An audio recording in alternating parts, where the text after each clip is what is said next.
వాల్మీకి శ్రీ శ్రీ వాసుదాస స్వామి వారి సమర్పించడం ఆంధ్ర వాల్మీకి రామాయణం 24,000 శ్లోకాలకి 24,000 పద్యాలు అర్థార్థంతో 69 ఒక చిత్త అవమానం మాత్రమే తీసుకొని 20 రచించి మొండిమిట్ట పౌర స్వామికి అంకితమిచ్చారు.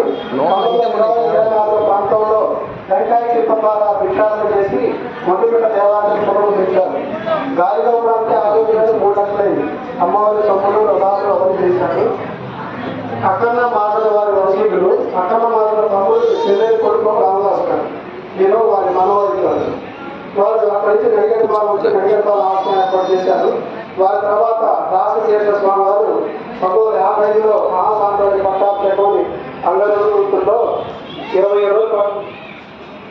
రోజుల పాటు యాగాలు భోజనాలు పెట్టారు.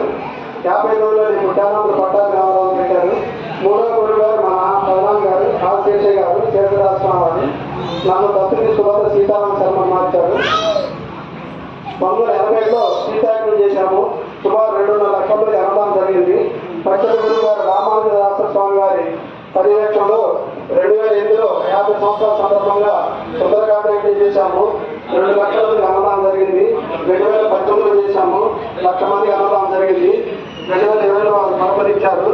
నన్ను ఈ సంవత్సరం ఏప్రిల్ 3వ తారీఖు నాడు 6వ గురువు గారుగా చేశారు. మా నాన్నగారు ప్రెసిడెంట్, గురువు గారు వారి తర్వాత నన్ను ప్రెసిడెంట్ చేశారు. ఈ 5 సంవత్సరాల్లో అయోధ్య రాముని పాదాల కింద ఉన్న యంత్రము చిదంబర శాస్త్రి గారు 6 కోట్ల మంత్రం 9 సంవత్సరాలు ధారపోసి మా కోరిక మేరకు వచ్చి మా ఆశ్రమంలో నా చేత పూజ చేసుకొని అయోధ్య రామచంద్ర పాదాల కింద చేరింది. చాలా శక్తివంతమైన పీఠము. ప్రతి నెల కళ్యాణాలు సత్యనారాయణ జరుగుతున్నాయి. రేపు ఆగస్టు 31వ తారీఖు నుంచి సెప్టెంబర్ 15 వరకు 74వ లక్ష్మీ అమ్మవారి శుక్రవారం జరుగుతుంది. అందులో అంతర్భాగంగా ప్రతిరోజు కళ్యాణాలు కానీ సత్యనారాయణ కానీ జరుగుతాయి. తర్వాత ఏకాదశి అంటే 3వ తారీఖు, 4వ తారీఖు, 5వ తారీఖు మన విష్ణు సహస్రనామ సంఘం వారి కోరితే వారు వచ్చి చేస్తా ఉన్నారు. ఈ 15 రోజుల్లో మీరు వచ్చి కుంకుమ పూజ చేసుకోవచ్చు, కళ్యాణాలు పాల్గొనవచ్చు, ప్రచార వ్రతాల్లో పాల్గొనవచ్చు. ఇది కాక హోమాలు జరుగుతాయి. చాలా శక్తివంతమైన పీఠము. ధనుర్మాసం 74వ సంవత్సరం జరగబోతుంది. తర్వాత వైశాఖ శుద్ధ నవమి అంటే చైత్ర